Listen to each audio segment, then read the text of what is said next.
ವಿಧಾನಸೌಧದಲ್ಲಿ ಪಾಕ್ ಪರ ಘೋಷಣೆ ಆರೋಪ ಪ್ರಕರಣ. ಪಾಕ್ ಪರ ಘೋಷಣೆ ಕೂಗಿದ್ದು ಎಫ್ಎಸ್ಎಲ್ ವರದಿಯಲ್ಲಿ ದೃಢಪಟ್ಟಿದೆಯಾ? ಎಫ್ಎಸ್ಎಲ್ ರಿಪೋರ್ಟ್ನಲ್ಲಿ ಘೋಷಣೆ ಕೂಗಿದ್ದು ಖಚಿತ ಅನ್ನೋ ವರದಿ ಇದೆಯಾ? ನಾಸೀರ್ ಸಾಬ್ ಜಿಂದಾಬಾದ್ ಮತ್ತು ಪಾಕಿಸ್ತಾನ್ ಜಿಂದಾಬಾದ್ ಈ ಎರಡೂ ಘೋಷಣೆ ಕೂಗಿರೋದ್ರ ಬಗ್ಗೆ ಎಫ್ಎಸ್ಎಲ್ ನಲ್ಲಿ ಮಾಹಿತಿ ಇದೆ ಅನ್ನೋ ಅನುಮಾನಗಳು ಬರ್ತಾ ಇದೆ. ಪೊಲೀಸ್ ತನಿಖೆ ವೇಳೆ ಅನುಮಾನಿತ ವ್ಯಕ್ತಿಗಳ ವಾಯ್ಸ್ ಅನ್ನ ರವಾನೆ ಮಾಡಲಾಗಿದೆ. ಅನುಮಾನಿತರ ಪೈಕಿ ಓರ್ವನನ್ನ ವಶಕ್ಕೆ ಪಡೆದಿದ್ದಾರೆ ಪೊಲೀಸರು. ಎಫ್ಎಸ್ಎಲ್ ನಿಂದ ವಾಯ್ಸ್ ಮ್ಯಾಚ್ ಮಾಡೋ ಪ್ರಕ್ರಿಯೆ ನಡೀತಾ ಇದೆ. ವಾಯ್ಸ್ ಮ್ಯಾಚ್ ಆದ ಕೂಡಲೇ ಆರೋಪಿ ಬಂಧನ ಮಾಡೋದಕ್ಕೆ ಖಾಕಿ ತಯಾರಿ ನಡೆಸಿದೆ.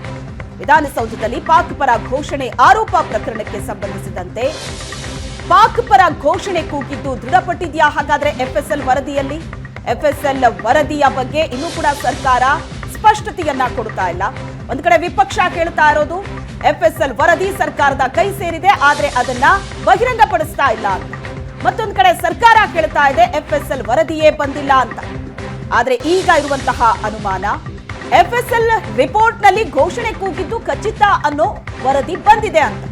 ನಾಸೀರ್ ಸಾಬ್ ಜಿಂದಾಬಾದ್ ಮತ್ತು ಪಾಕಿಸ್ತಾನ ಪರ ಘೋಷಣೆ, ಈ ಎರಡೂ ಘೋಷಣೆ ಕೂಗಿರೋದ್ರ ಬಗ್ಗೆ ಎಫ್ಎಸ್ಎಲ್ ನಲ್ಲಿ ಮಾಹಿತಿ ಸಿಕ್ಕಿದೆ ಅಂತಲೇ ಹೇಳಲಾಗ್ತಾ ಇದೆ.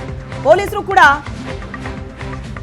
ನಾಸೀರ್ ಹುಸೇನ್ ಜೊತೆ ಇದ್ದಂತಹ ಎಲ್ಲಾ ಬೆಂಬಲಿಗರನ್ನ ಕರೆಸಿ ವಿಚಾರಣೆ ನಡೆಸಿ ವಾಯ್ಸ್ ಟೆಸ್ಟ್ ಅನ್ನ ಮಾಡಿದ್ದಾರೆ. ಅನುಮಾನಿತರ ಪೈಕಿ ಓರ್ವನನ್ನ ಪೊಲೀಸರು ವಶಕ್ಕೆ ಪಡೆದಿದ್ದಾರೆ.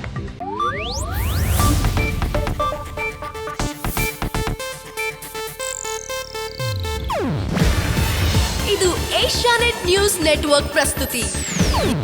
ನೀವು ನೋಡ್ತಿದ್ದೀರಾ ಏಷ್ಯಾನೆಟ್ ಸುವರ್ಣ ನ್ಯೂಸ್.